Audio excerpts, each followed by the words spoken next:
Bismillahirrahmanirrahim. Assalamualaikum warahmatullahi taala wabarakatuh.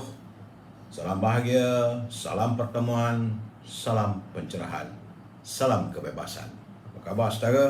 Saya mendoakan agar saudara bahagia. Saudara Mizi, orang pertama hadir. Terima kasih Zi. Hadir saban malam sama abang. Saudara Safrul Iman, saudara Syahar Ibrahim, saudara Abdul Hadi Syarif, Nuriana Pudin, Mustafa Ilyas, apa khabar?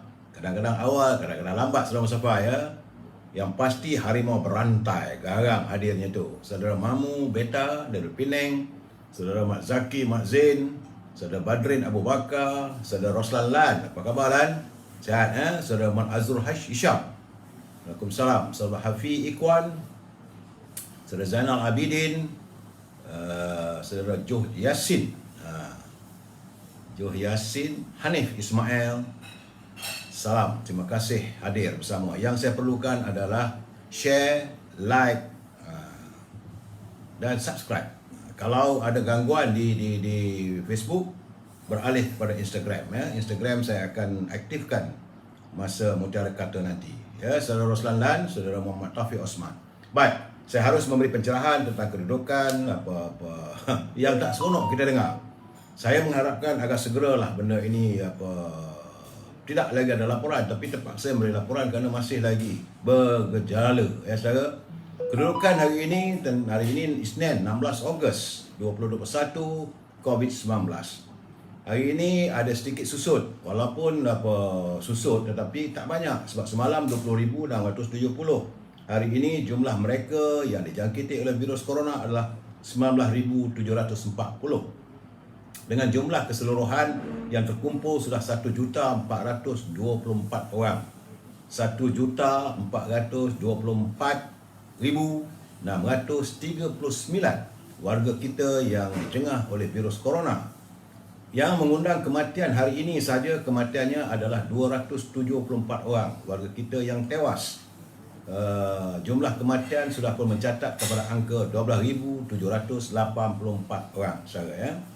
Dan di Perlis nampak gayanya ada sedikit susut. Semalam 21, hari ini 20. Di Kedah masih lagi susut tetapi tak lega saudara.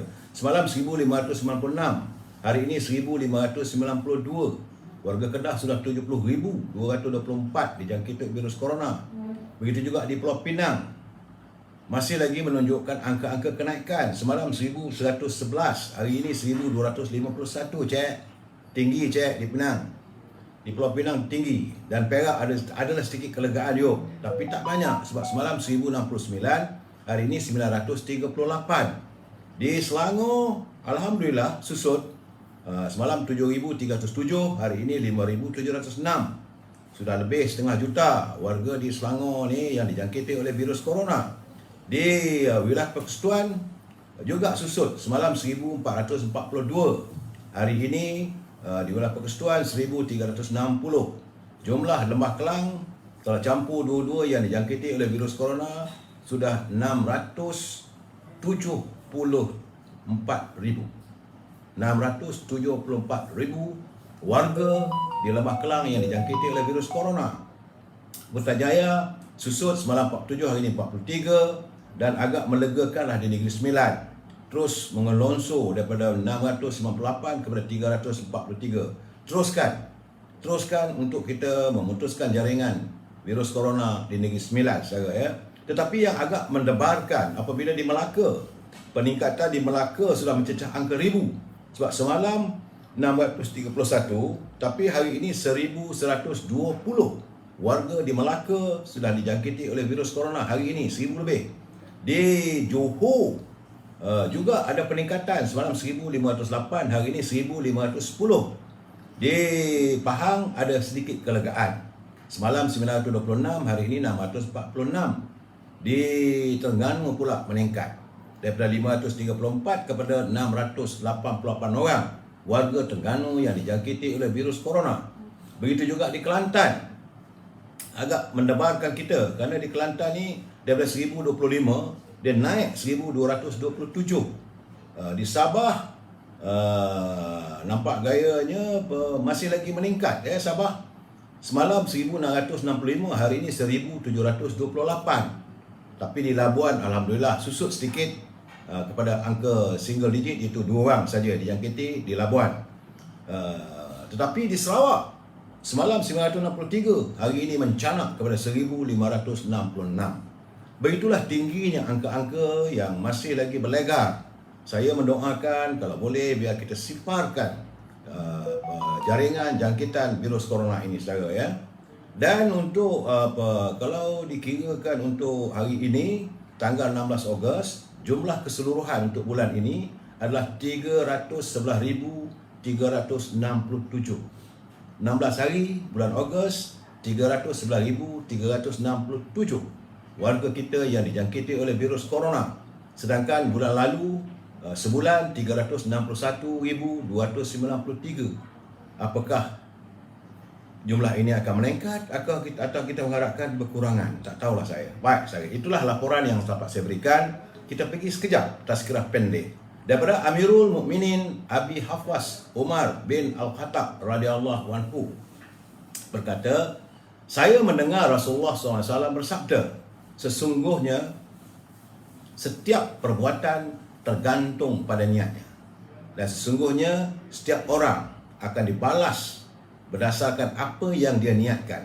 Barang siapa yang hijrahnya kerana ingin mendapatkan keredaan Allah dan Rasulnya, maka hijrahnya kepada Allah dan Rasulnya. Dan siapa yang hijrahnya kerana dunia yang ia inginkan atau wanita yang ia inginkan, maka hijrahnya kepada apa yang ia berhijrah, pada yang diniatkan. Ini adalah hadis riwayat Al-Bukhari, hadis yang pertama. Status ini adalah hadis sahih.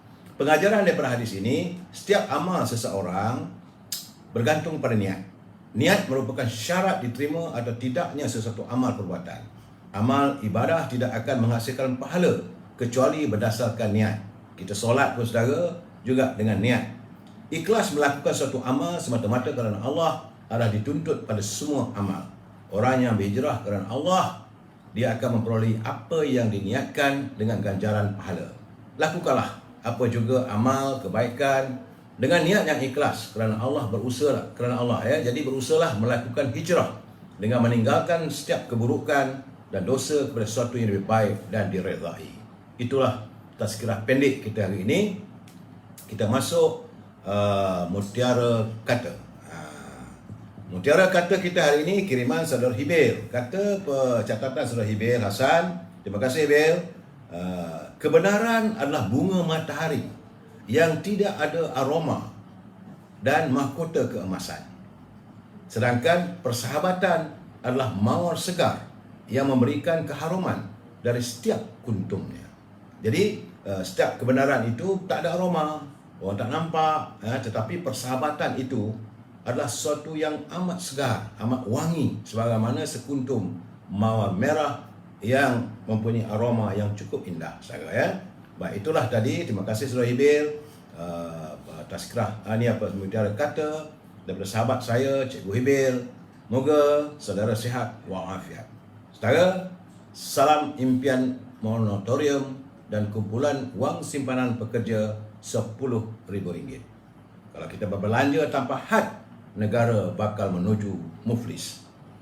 Dan itulah kita menuntut agar setiap perbelanjaan itu mesti dibawa ke Parlimen, saudara.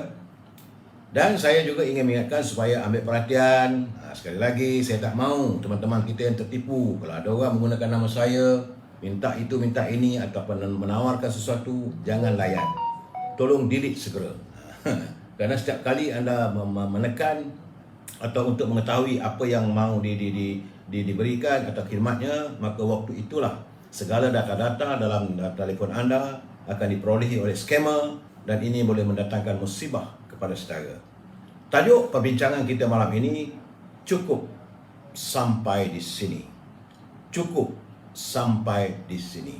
Sebelum saya nak memberi pencerahan, kita santuni dulu pantun Pak Nazir. Tapi hari ini pantun Pak Nazir ni agak istimewa. Kerana menurut Pak Nazir, Marcus Cicero yang hidup pada zaman Empire Rome pernah menulis kata-kata bijaksana pada tahun 43 sebelum Masehi yang sungguh menarik dan sehingga kini diguna pakai. Kata-kata bijaksana itu dijadikan maksud dalam pantun kali ini. Ada 3-4 pantun ya. Dijadikan maksud. Jadi kita dengar dia punya maksud, jangan mendengar pembayangnya, saudara. Kata Pak Nazil, ke pasar lakin membeli beras, ikan kerisi si asam paya. Orang miskin bekerja keras, tetapi dieksploitasi oleh si kaya. Katanya lagi, hari raya kereta dipandu, keretanya tua, lama dipakai. Miskin kaya dilindungi sodadu, dibiayai semua pembayar cukai. Ya, jadi semua itu dibayar menggunakan cukai wang rakyat. Kata Pak Nazir lagi, makan lepat gula kapas, jambu batu, buah nangka. Mereka berempat, bank merampas, peguam bersatu, jatuhkan mereka. Jadi rakyat lah, sodadu apa semua tu. Jadi bank merampas kekayaan mereka melalui bunga dan sebagainya. Dan peguam pula bersatu menjatuhkan mereka. Sambung Pak Nazir lagi, orang Kuala menjadi jiran, sungguh pun tua, sentiasa bersenam. Doktor pula menuntut bayaran kepada semua mereka berenam. Yang dia enam golongan di atas tadi itu, maka dia untungnya doktor menuntut bayaran. Dan akhir sekali kata Pak Nazir, lebat di dahan buah Melaka, monyet berpaut terlepas tangan. Penyanga upahan menakutkan mereka. Politikus mengamuk segala keuntungan. Artinya daripada segala, sama ada bank ke, doktor ke, rakyat ke, soldadu ke, marhain ke, semua itu yang untungnya adalah politikus. Itu kata Pak Nazir. Terima kasih Pak Nazir atas santunan pantun yang cukup berarti bagi kita, untuk kita jadikan peringatan kita. Jangan panjang lagi perjalanan ya, Saudara Nurainah. Pudin tak panjang, sabar. Dalam hidup ini kena amilus sabirin. Saudara Diansyah Datuk beri pencerahan tentang isu Tan Sri Muhyiddin cakap tadi. Pun juga insya-Allah saya akan santuni. Cuma saya perlu memberi peringatan kepada mereka yang menyunting semula live saya ini dan dimasukkan ke dalam channel YouTube. Maka semua itu adalah menjadi tanggungjawab anda di atas setiap suntingan. Saya perlu menyatakan begini supaya saya tidak bertanggungjawab. Ini pesan daripada peguam saya. Saya tak akan bertanggungjawab. Jadi mereka yang menyunting ini harus ingat, setiap suntingan itu menjadi tanggungjawab anda.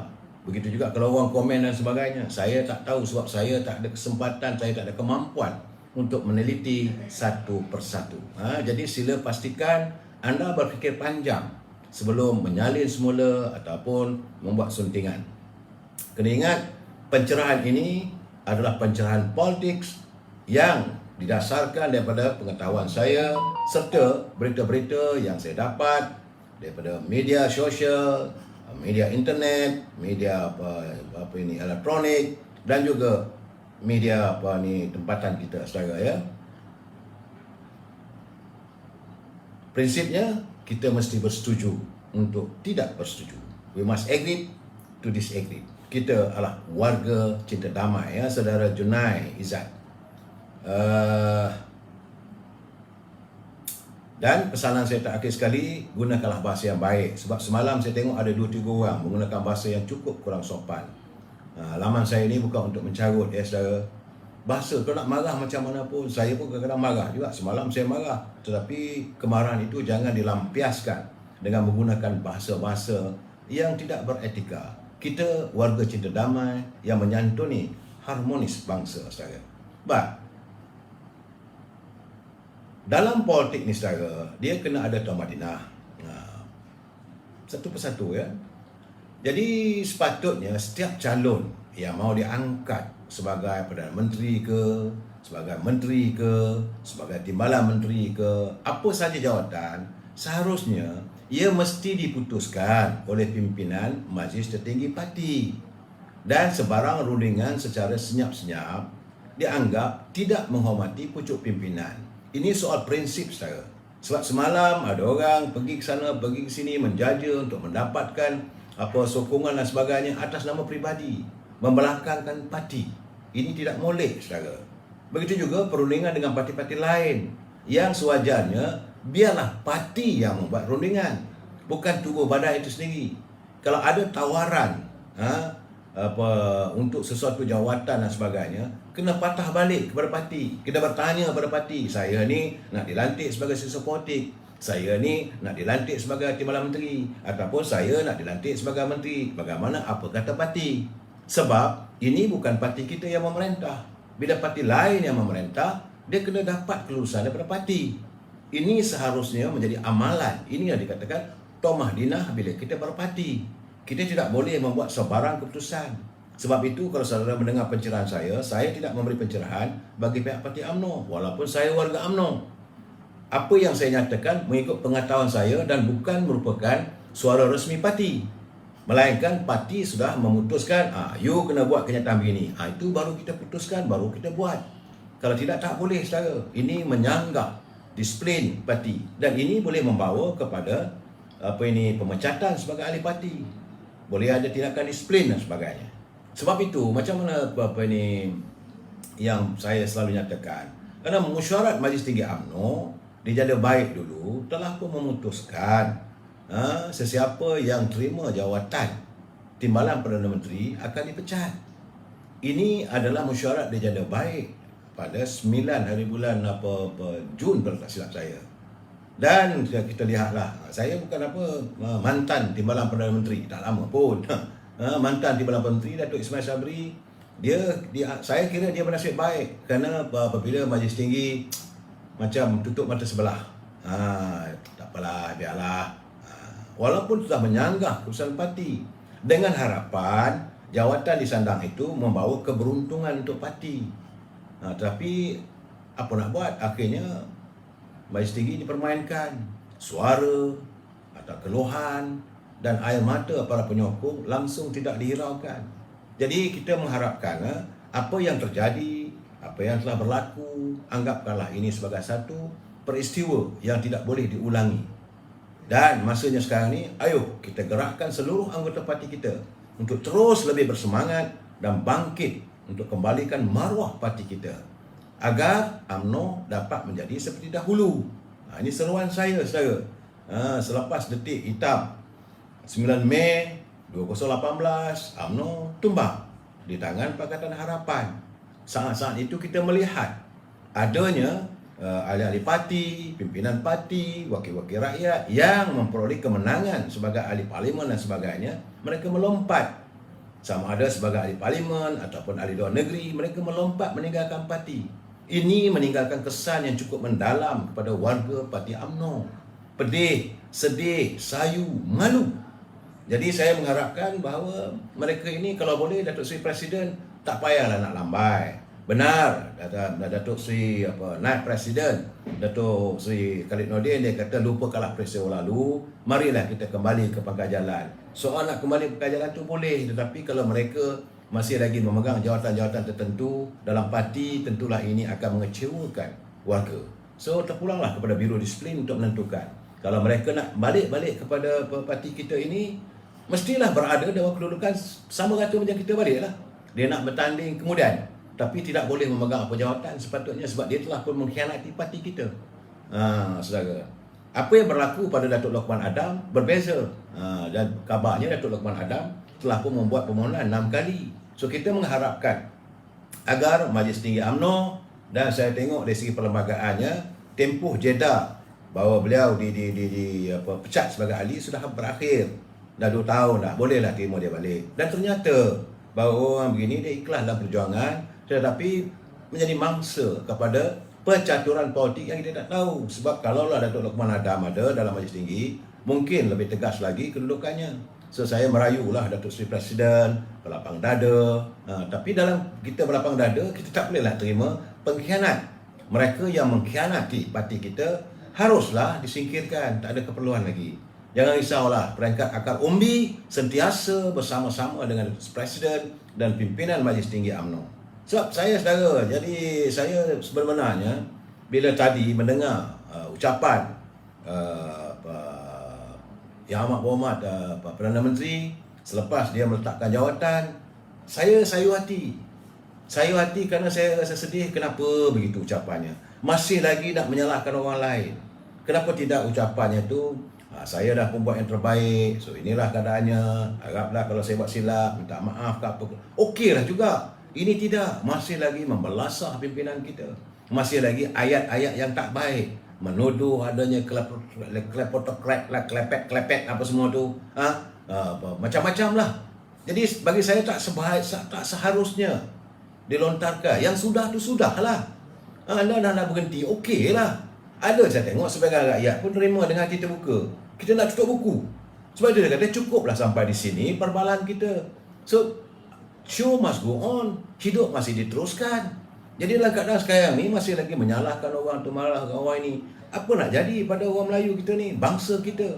Apakah masih mau terus bertelagak? Saya kecewa sangat-sangat lah apabila mendengar jadi saya sedih dan kecewa apabila beliau adalah mantan Perdana Menteri masih mengutarakan persoalan yang tak sepatutnya. Ya, bagi saya sepatutnya sallallahu Nabi salam saya dah tender resignation. Saya mengharapkan apa yang saya buat kalau baik, nikmatilah kebaikan itu.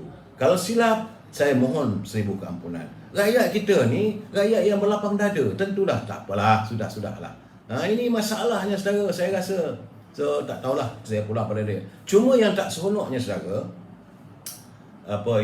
tiba-tiba dan amat memeranjatkan saya. Inilah orang kata bila pokok dah tumbang, kura-kura pun boleh titi batangnya. Kerana apabila Asro Awani melaporkan, dan ini tidak ada penafian lagi, sehingga saat ini belum ada penafian. 2-3 hari lepas ada terkeluar dalam utusan. Saya tak mau pick up cerita tu sebab cerita panas yang lain. Di samping itu saya masih tunggu kalau ada penafian daripada pendaftar pertubuhan di bawah ROS ya. Dia apabila kenyataan daripada Awani, tajuknya agak memeranjatkan. Dia kata pengharaman UMNO apabila pegawai ROS mengaku dirinya ditekan oleh pimpinan. Jadi sekarang ni pegawai ROS itu mengaku bahawa surat pembatalan penangguhan pemilihan UMNO terpaksa dikeluarkan olehnya atas desakan seseorang yang berjawatan besar serta beberapa orang pemimpin UMNO yang berada dalam kluster mereka. Saya amat kecewa bila dengar begitu. Kerana untuk mendapatkan jawatan, mengekal jawatan, kamu sampai sanggup ke arah untuk mengharamkan UMNO. Apa dosa UMNO? Kamu datang dari UMNO, kamu bertanding sebagai ahli parlimen UMNO, menang, kemudian dapat jadi menteri, dapat jadi itu, dapat jadi ini. Tiba-tiba kamu nak menekan pegawai pendaftar pertubuhan persatuan untuk membatalkan semua jawatan. Katanya surat pembatalan penangguhan pemilihan UMNO terpaksa dikeluarkan atas desakan serta beberapa orang pemimpin UMNO dalam kluster pimpinan yang tinggi itu. Ya, jadi dia kata akan ada lagi pengakuan lain selepas ini dan beliau redha bersedia untuk mendedahkan lebih lagi apa yang berlaku terhadap usaha yang menebarkan kita sehingga UMNO mau diancam, mau dihapuskan. Menurut pegawai tersebut, sepatutnya katanya ada surat susulan. Surat susulan itu ialah Majlis Kerja Tinggi UMNO hanya boleh menjalankan pentadbiran tanpa membuat dasar atau keputusan parti. Tapi ROS tak berani, pegawai itu dia kata dia tak berani nak menghantarnya. Sebaliknya, dia kata maklumat itu dia kongsi dengan wartawan Bersama Melayu pada hari Selasa yang lalu. Jadi, menurut pegawai itu, pihak ROS tidak bersetuju adanya tekanan dari pihak tertentu dan beberapa orang pemimpin UMNO. Dan dia kata dia akan membuat pendedahan. Kita mengharapkan ada pendedahan lagi berhubung dengan campur tangan politik dalam pendaftar pertubuhan. Ini keadaannya saudara. Kita bersikap nak jantan lah. Kalau itu keputusan parti, kena ikut. Mereka nak ubah sebenarnya. Tapi nasib baiklah.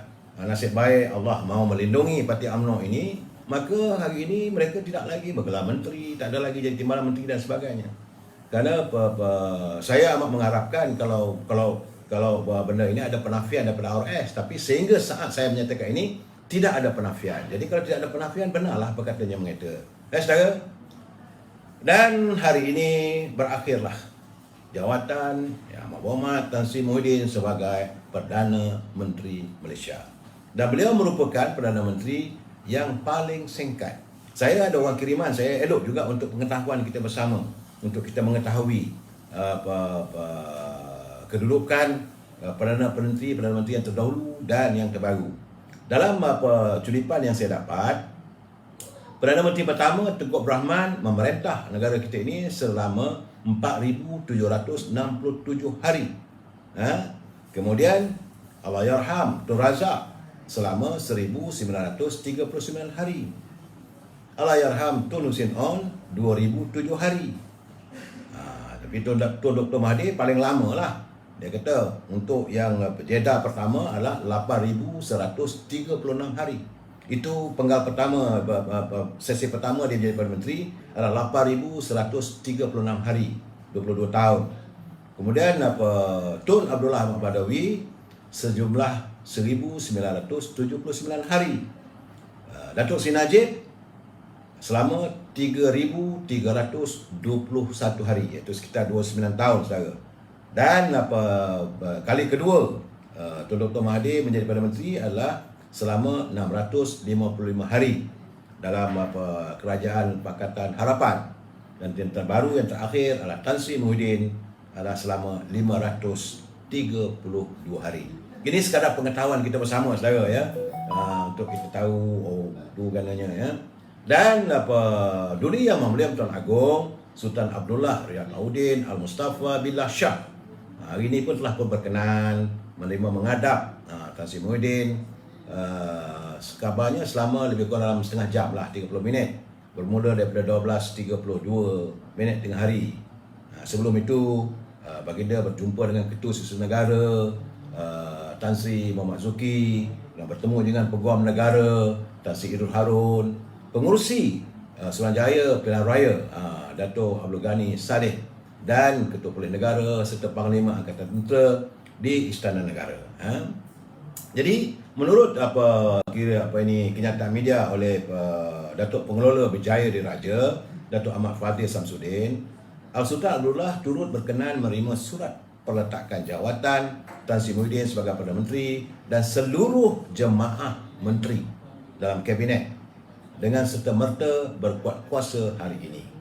Jadi susulan dari peletakan jawatan itu, Duli Yang Mahmulia Tuan Agong berkenan, dia kata, supaya Tan Sri Muhyiddin menjalankan tugas sebagai caretaker hinggalah Perdana Menteri baru dilantik. Ini selaras dengan perkara 40 dalam kurungan 2 dan 43 dalam kurungan 2A, di mana Perlembagaan Persekutuan menyatakan baginda hendaklah melantik seorang ahli Dewan Rakyat yang pada hemat baginda mungkin mendapat kepercayaan majoriti ahli Dewan Rakyat. Bukan telah ya, mungkin.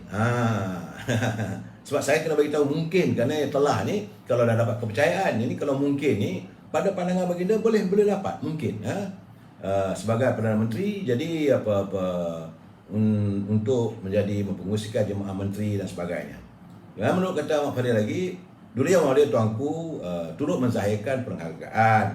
Tuanku kita ni murni jiwanya. Walau dalam keadaan apa pun, baginda menyantuni dan menzahirkan penghargaan kepada Tan Sri Muhyiddin dan jemaah menteri atas khidmat bakti dan urus tabir negara dan yang dilaksanakan di bawah Perikatan Nasional bermula daripada 1 Mac 2020, terutama dalam usaha memerangi pandemik COVID-19. Jadi selaku ketua utama negara, saya katakan bahawa baginda adalah ketua utama negara. Baginda memahami dan menghormati sistem serta proses perundangan negara dan menghormati apa-apa keputusan yang dibuat oleh Perdana Menteri berteraskan keluhuran Perlembagaan Persekutuan dan kedaulatan undang-undang. Jadi baginda turut berkenan menerima sembah maklum daripada pengurusi Suruhanjaya Pilihan Raya SPR yang sehingga 11 Ogos lalu menyatakan bahawa daripada 613 kawasan Dewan Undangan Negeri, sebanyak 484 kawasan, iaitu 70% masih lagi berada dalam zon merah. Jadi untuk itu baginda kata kita tangguhkan dulu soal untuk mengadakan pilihan raya umum ekoran daripada peletakan jawatan Perdana Menteri. Jadi bagaimanapun baginda mengharapkan, menzahirkan harapannya agar kemelut politik yang berlarutan tanpa kesudahan dan sudah mengganggu kelancaran takbir urus negara dapat diakhiri demi kesejahteraan rakyat dan ekonomi negara yang diancam COVID-19. Begitulah jiwa hati baginda. Dia fikir rakyat. Baginda sedar. Jadi baginda pun tidak senang bila melihat adanya kemelut politik yang mengganggu kelancaran pentadbiran. Jadi dalam kesempatan itu baginda menyeru, dengar baik-baik saya. Baginda tuanku menyeru seluruh rakyat pertama sekali bertenang dan bersama dengan baginda untuk mendoakan negara sentiasa berada di bawah lindungan Allah SWT, dijauhi sebarang musibah dan wabak COVID-19 ini dapat dibendung serta diakhiri dengan segera. Murninya jiwa baginda. Jadi setelah menerima peletakan jawatan, kabinet pun dah bubar, tak ada lagi dah menteri. Semua sekarang ni menteri tak ada, cuma jawatan Tan Sri Muhyiddin adalah sebagai caretaker. Banyak orang bertanya dengan saya, apa maksud caretaker? Caretaker ni dia tidak mempunyai kuasa eksekutif, tak ada kuasa. Ni dalam maksud sebenarnya adalah pengasuh. Kalau kita anak kita kecil-kecil, kita kerja, kita hantar kepada tempat pengasuh, care, pusat asuhan kanak-kanak, supaya dia menjaga untuk sementara.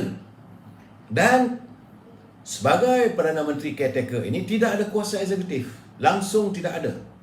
Dan apa-apa keputusan bergantung pada kehendak Duli Yang Maha Pertuan Agong, dan dia terpaksa melaksanakan serta melunaskan apa-apa yang belum diselesaikan dalam tempoh sehinggalah seorang Perdana Menteri yang baru dilantik oleh Duli Yang Maha Mulia Yang di-Pertuan Agong.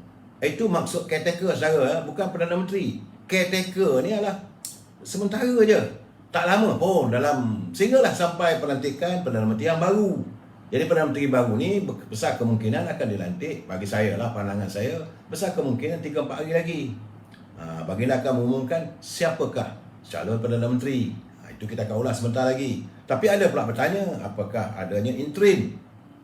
Ada pula mengatakan bahawa interim Prime Minister ataupun Perdana Menteri interim. Sebenarnya dalam perlembagaan kita tidak ada. Tidak ada jawatan sebagai interim Prime Minister atau Perdana Menteri interim. Tapi ia boleh dibuat, boleh diadakan asalkan ia tidak bercanggah dengan perlembagaan.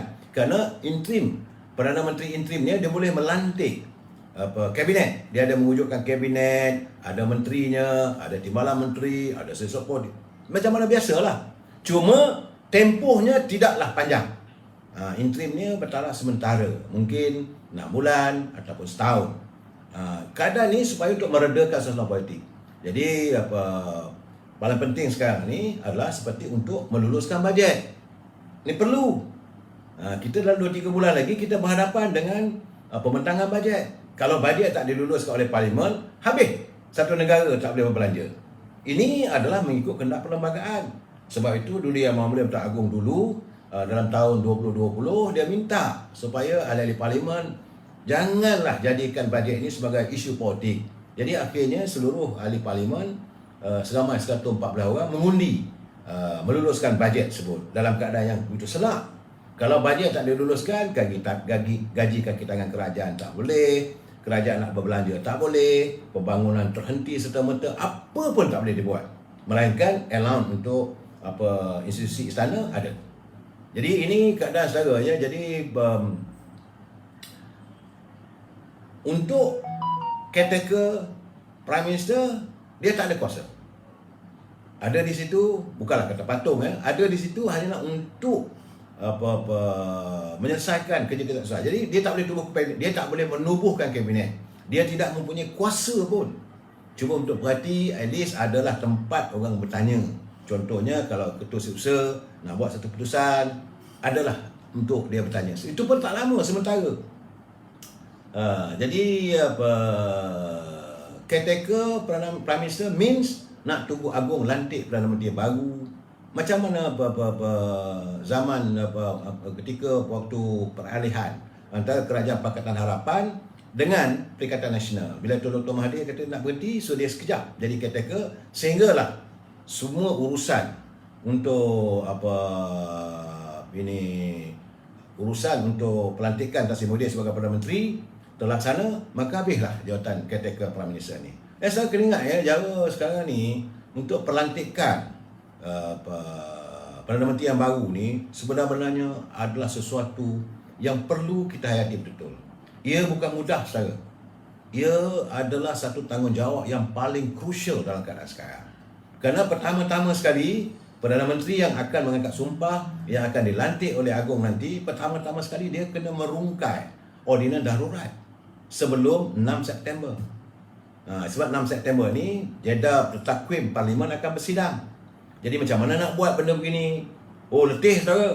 Sebab perlu dikaji dari segi aspek perlembagaan, dari segi undang-undang dan sebagainya. Kerana darurat yang ada tu, ordinan tu banyak, ada 6 ordinan. Bagaimana mereka yang kena saman, mereka kena tahan. Oh, nak dirungkai satu persatu. Ini dari aspek perundangan. Dan yang paling penting sekarang ni adalah untuk memperbaiki ekonomi. Ekonomi kita sekarang ni begitu teruk, tersepuk. Tadi pun saya berbual dengan seorang sempatlah juga saya berbual dengan tokoh di pasaran saham. Dia tunjuk pada saya data, saya terkejut. Mengelonsor hari ini, tak bermaya langsung. Jadi hari ini pasar saham paling teruk. Jadi Perdana Menteri yang baru ni dia perlu merongkai setiap kekusutan.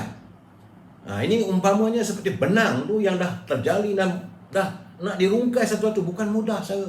Tambah-tambah lagi dari sektor ekonomi. It's very tough time.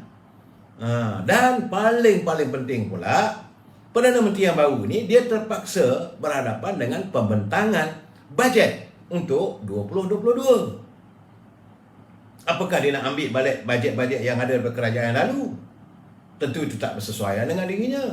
Kerana bajet-bajet yang lalu pun kita dah tengok, yang lepas-lepas pun Allah tenat.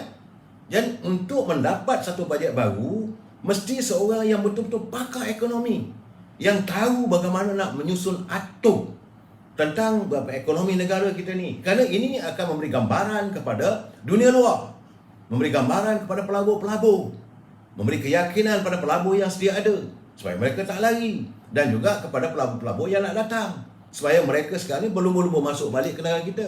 Kerana sekarang ni dari segi politiknya sudah pun terungkai. Tapi ekonomi kita macam mana?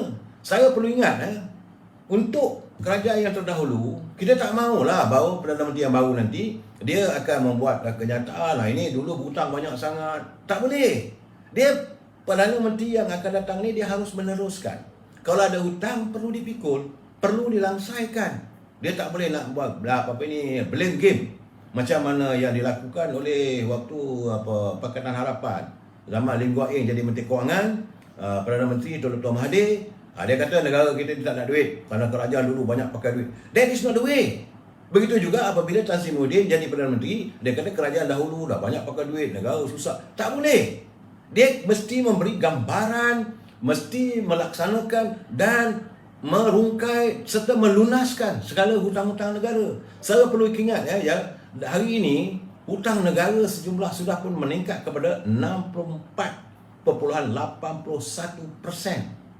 berbanding dengan KDNK negara.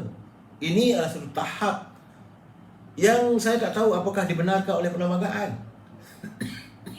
Sebab perlembagaan selama ini mengizinkan bahawa negara boleh berhutang tapi tidak boleh melebihi 55% daripada pendapatan KDNK. Artinya kita dapat RM100, kita boleh pinjam tak boleh lebih daripada RM55. Bahasa mudah. Sekarang ini sudah 64, hampir 65%. Dan ini apakah peningkatan ini telah diluluskan oleh Parlimen? Kalau tak silap saya, Parlimen yang lalu tak terdengar pun mungkin ada menyebut perkataan 60%. Tapi rasanya 64.81% ni tak ada rasanya. Ini satu benda yang serius dah. 1%, 2% itu beratus-ratus bilion, berpuluh bilion saudara. Dan sekarang ni sebenarnya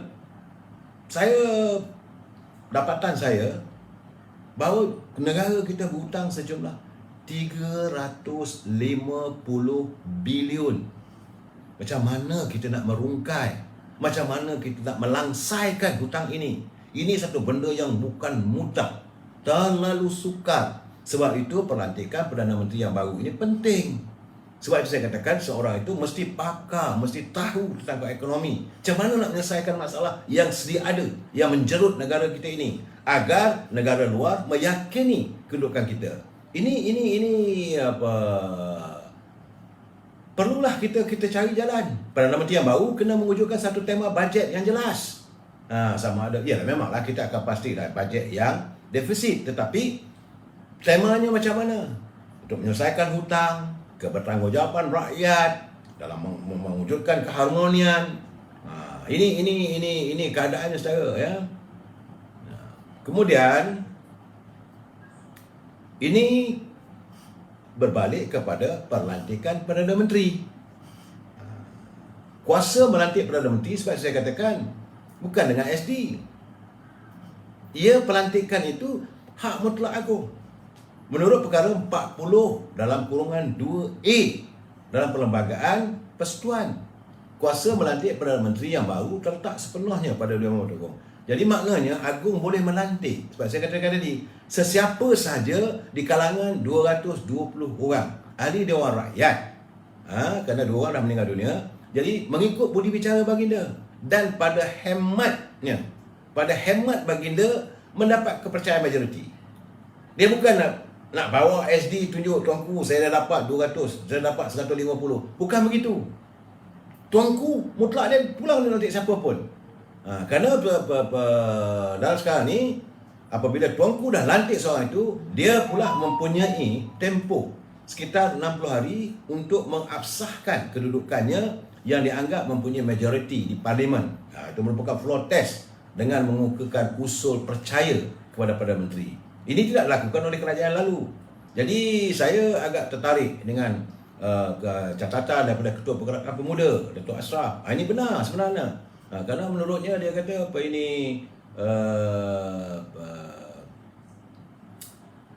dalam demi untuk menurunkan suhu politik dalam negara dan memfokuskan usaha menangani COVID-19 serta kebajikan rakyat yang begitu teruk merana ni, maka sewajarnya difikirkan perlu seorang Perdana Menteri interim sementara ni yang tidak kontroversi. Perdana Menteri yang nak dilantik ni tak boleh seseorang yang kontroversi, dan juga tidak dianggap ancaman kepada sesiapa pun, sama ada ancaman kepada parti PKR ke, ancaman kepada parti PAS ke, ancaman kepada parti UMNO, ataupun ancaman kepada mana-mana parti ataupun individu. Dia perlu dilihat tidak merupakan ancaman, kerana semua pihak harus bekerjasama dengan beliau untuk menyantuni masalah yang kita hadapi sekarang. Jadi dia juga tidak harus mempunyai cita-cita nak membunuh pising-pising ataupun pesaing-pesaing politik dalam membina dia punya political war chest. Kemudian Perdana Interim boleh mewujudkan war cabinet. Ini pernah berlaku. Mereka semua itu yang fokusnya sebagaimana di England untuk berperang zaman Winston Churchill, ataupun zaman Brexit, dan waktu England terjebak dalam peperangan Falkland di zaman Margaret Thatcher. Itu boleh interim prime minister. Jadi untuk menangani kabinet ini, menangani suasana perang. Memang kita sekarang ni dalam peperangan dengan wabak virus corona. Jadi perlunya sebuah kerajaan unity, bersifatnya inklusif, yang terdiri daripada wakil-wakil semua parti. Dia bukan lagi satu parti, tanpa mengira kerajaan atau pembangkang. Jadi fokusnya 3 perkara. Pertama, menangani COVID-19, mempercepatkan vaksinasi, yang ini. Kemudian menstabilkan ekonomi serta membantu kebajikan rakyat yang berada dalam kesempitan saat ini. Itu dia punya main fokus the new Prime Minister. Bukan mudah, saudara. Saya dah cakap, Perdana Menteri yang akan datang ini, dia tidak mempunyai tongkat ajaib. Dia bukan ada lampu Aladin. Zam-zam ala kazam tu terjadi, tidak begitu. Jadi rakyat sekarang ni terlalu mengharapkan sangat-sangat sentuhan seorang Perdana Menteri untuk membawa negara ini segera keluar daripada permasalahan yang ada. Jadi dalam keadaan begitu, sewajarnya lah kabinet yang akan dilantik, yang dibentangkan ataupun yang ditubuhkan oleh Perdana Menteri yang baru itu, saya rasa eloklah kabinet yang kecil. Tak perlu sampai 70 orang.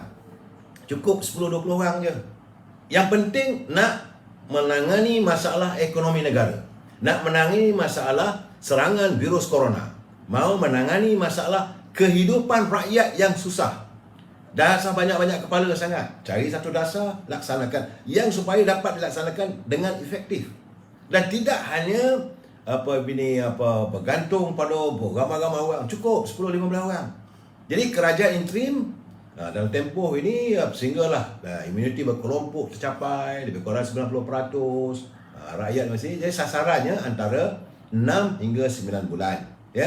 Jadi setelah imuniti selesai, maka barulah diadakan pilihan raya. Jadi dalam keadaan sekarang ni, kerajaan interim boleh meredakan suhu politik dengan semua parti mengambil bahagian. Sepanjang kerajaan interim ini tidak boleh lagi kita mengizinkan horse trading ataupun jual beli sokongan. Sogok ahli parlimen ini, sogok orang itu, sogok orang ini, beri sokongan. Lepas tu orang ni melompat sana, melompat sini. Budaya katak mesti dihentikan secara total. Tak boleh lagi budaya katak ni diizinkan. Tidak ada lagi aktiviti persaingan sengit dengan kecenderungan pihak menggunakan kaedah pisau, pen dan buku cek. Ugut. Tak boleh dah sekarang ni. Jadi semua parti bersama untuk publish. Jadi dalam keadaan sekarang ni, kita melihat Agung kena tubuh badan ataupun seorang Perdana Menteri yang boleh diterima oleh semua pihak yang pada pandangan baginda. Jadi dalam sekarang ni tentulah memakan masa, sebab itu diperlukan Perdana Menteri caretaker ni dulu. Jadi sebab Agung kena melalui proses. Pertama sekali proses semak. Nak bertanya orang yang nak dilantik tu dia nak terima ke tak terima jawatan. Saya bukan sekarang ni belum nak jadi Perdana Menteri. Apakah orang calon nak jadi Perdana Menteri tu dia nak terima atau tak terima?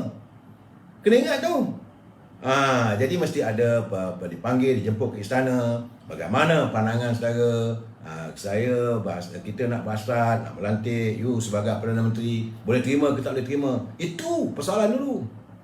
Jadi kalau tiba-tiba tuanku lantik sebut nama orang, tiba-tiba dia tak terima, dia tak sanggup, kan susah. Itu pertangkap pertama.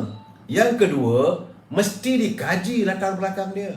Di sinilah unit di Bukit Aman, unit Interpol, unit Special Branch, segala unit yang kita ada ni untuk mengkaji latar belakang orang yang dilantik sebagai calon Perdana Menteri. Sebab calon kali ini itu absolute power of the king. Sebab itu kita tak mau lagi Perdana Menteri yang menggunakan SD. Biar dunia Mulia Tuan Agong ada masa 3-4 hari ni nak siasat latar belakang. Apakah dia pengamal korupsi? Apakah dia menggunakan sanggup menjual ke apa nanti dijual di negara kita ni? Apakah dia tidak terjebak dengan aktiviti-aktiviti yang tidak baik dari segi moralnya? Apakah dia tidak terlibat dalam aktiviti-aktiviti keganasan? Jangan sampai pula dia ni rupanya ada berpahaman komunis dan sebagainya. Negara kita tidak mengamalkan komunis. Negara kita adalah negara yang menolak sama sekali. Jadi latar belakang dia ni dikaji. Kalau di Amerika tu CIA ni akan buka dari awal latar belakang dia, daripada kecil lagi. Sekolah dia kat mana, belajar dia kat mana, siapa kawan, supaya dapat dilantik seorang Perdana Menteri yang benar-benar berkelayakan, yang mampu. Sebab kita sekarang ni yang tersimpul. Bukan kecil ni masalah kita ni, ya saudara. Jadi sebab itu saya katakan sokongan SD tak boleh pakai. Dah tak relevan dalam menangani masalah yang kita hadapan sekarang ni.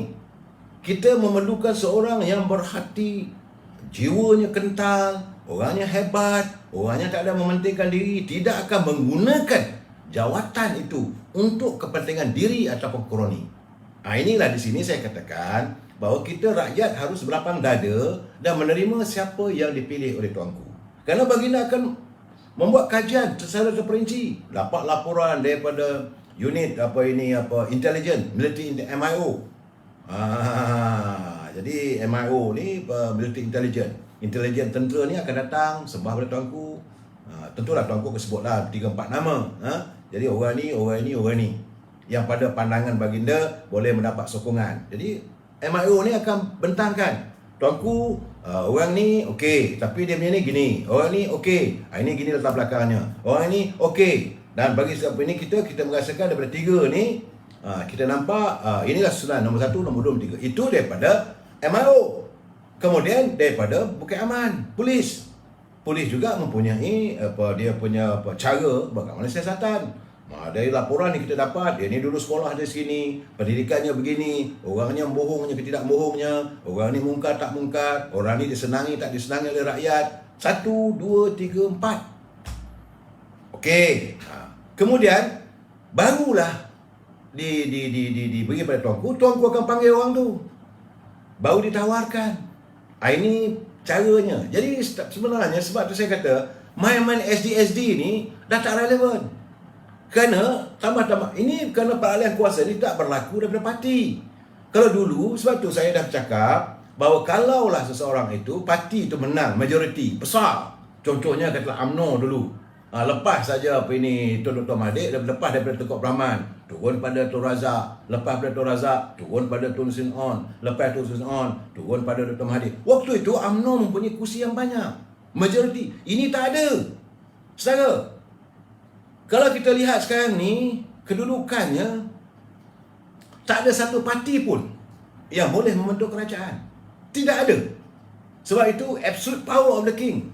Kita kena letak balik. Dan Durian Muda tuanku akan melaksanakan macam mana saya katakan tadi, kajiannya secara terperinci. Tentulah seseorang yang akan dilantik oleh tuanku nanti adalah yang terbaik di kalangan yang baik.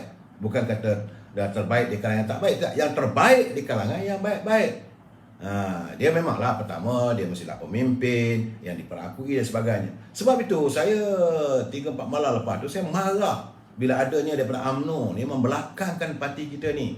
Terburu-buru nak mengejar jawatan apa semua, sanggup belakangkan parti, berjumpa orang itu, berjumpa orang ni, sokongan, pergi jumpa dengan Dr. Mahathir. Tak malu ke? Tuanku belum buat besar lagi. Dan sekarang ni kita serahkan. Kita serahkan bulat-bulat pada tuanku atas kebijaksanaan baginda. Jadi memanglah saya tidak menafikan kalangan ahli parti orang UMNO ndakkan pemimpin daripada UMNO. Orang DAP ndakkan pemimpin daripada DAP. Orang keadilan ndakkan daripada keadilan. Warga PAS ndakkan ini pimpinan daripada PAS. Tapi jangan kita rasa nak lobby. Lepas itu kita mula melakukan serangan peribadi.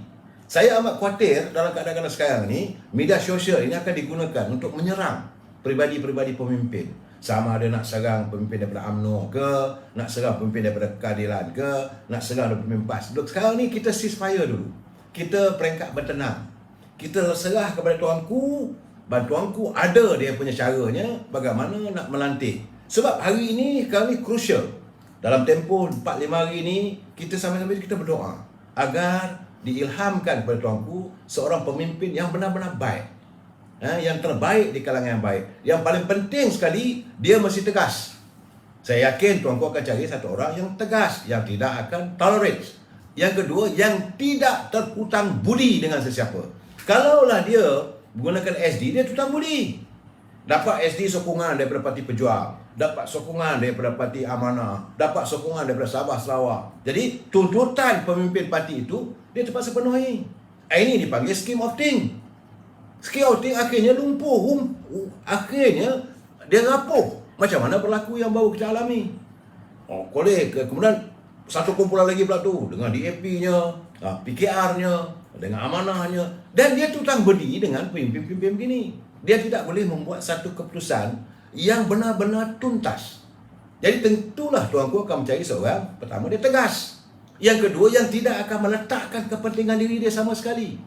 Dia tak ada lagi nak mencari harta, sebab tak ada keperluan pada dia. Memang pun jawatan Perdana Menteri ni segala-galanya disediakan. Saudara lihatlah sendiri. Bila seorang Perdana Menteri tu, selalu saya kata, bila dia berjalan saja, naik kereta tu macam ada tongkat Nabi Allah Musa, terbelah jalan, terbuka jalan. Begitulah hebat. Semua disediakan. Jadi dia akan melantik pula barisan kabinet yang bersih macam mana dia. Sebab ahli-ahli menteri ni, anggota kabinet ni, segala-galanya disediakan oleh kerajaan. Hasil daripada wang rakyat. Sebab itu sepanjang malam dulu, sebelum kerajaan Perikatan Nasional ini berhenti, sabar malam saya katakan, anda menteri buat apa? Now is the time untuk Perdana Menteri yang baru ini melantik seseorang yang benar-benar jiwa hati dia untuk rakyat. Kali ini Perdana Menteri ada cane and the carrots. Kau buat baik, aku bagi coklat. Kau buat tak baik, aku rempit kau. Ini mesti mempunyai seorang yang tidak terhutang budi. Jadi saudara nak tanya saya siapa, nak sebut nama apa semua, bagi saya bukan masanya. Saya tidak mahu terlibat untuk mempengaruhi dunia maya tuanku, mengatakan orang ini baik dan sebagainya. Tak mahu. Kita nak serah bulat-bulat pada tuanku.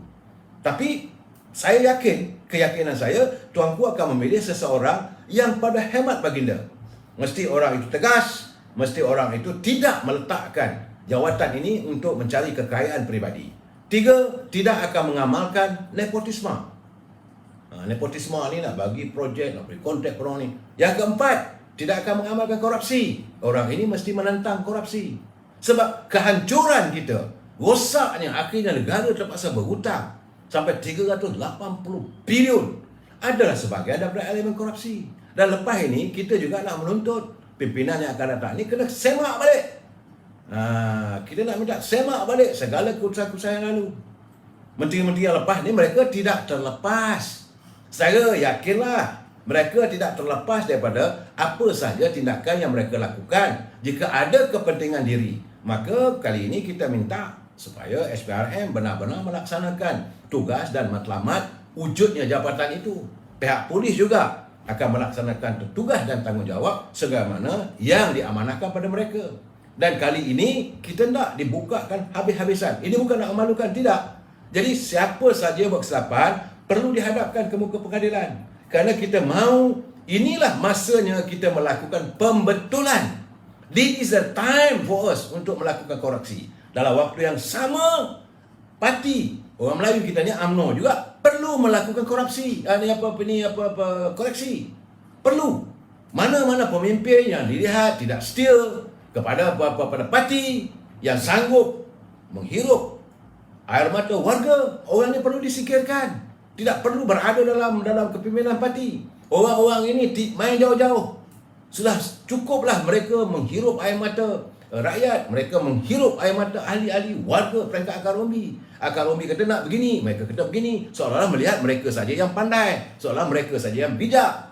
Dan saya rasa berkeyakinan saya bahawa pimpinan parti UMNO pasti akan mengemukakan untuk pilihan raya tak lama dah. Bersiap sedia dah sekarang. Setiap akan pimpinan muda-muda ni kalau nak jadi calon pasti bersihkan diri anda. Jangan ada sebarang kebergantungan dengan orang. Jangan nak nampak duit cari jumpa dengan toke-toke, tolong sponsor saya. Orang ini memang tak ada lah. Sebab selepas ini pihak polis, pihak SPRM tentulah akan mengemukakan laporan. Tiap-tiap calon nak bertanding itu mesti dia bebas daripada saudara zaman yang berazak. Dengar Abang Non ada 105 SD. 105 SD tak cukup.